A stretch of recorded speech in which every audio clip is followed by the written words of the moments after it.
प्रेम से बोली जोता वाली मैया की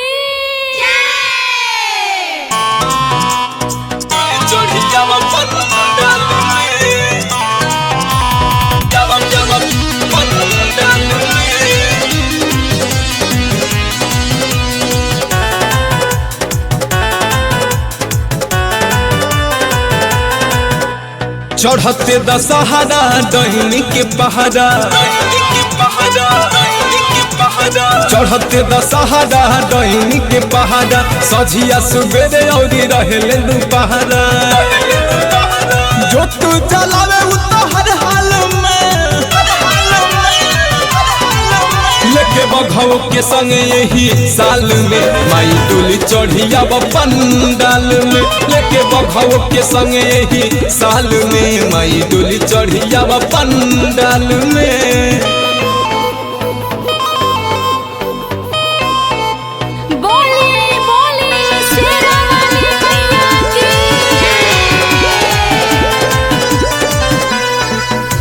किनिमिया के डाढ़ पर झुलुआ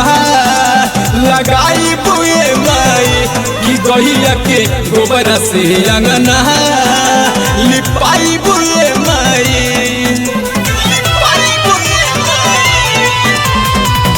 भूतवो परतवो तो सपना में भेजले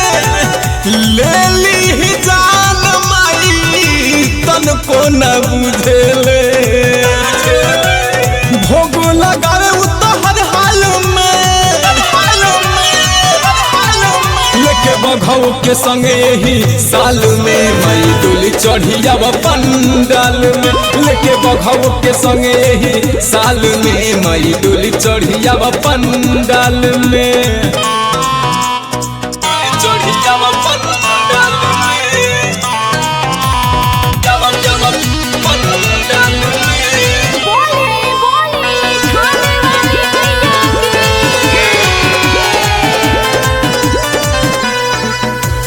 छोड़ के डोली माई उड़न खटोला में तू आजू गाँव में हमारा आपन रंग बिलमई तू जहाँ तू तो ना माई हम पे चलवले बिया राइटर रवि संगे नीरज के बोलवले बिया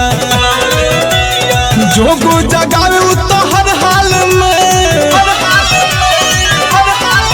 लेके बघौ के संग यही साल में माई डोली चढ़िया पंडाल में लेके बघौ के संग यही साल में माई डोली चढ़िया पंडाल में ए मैया ना।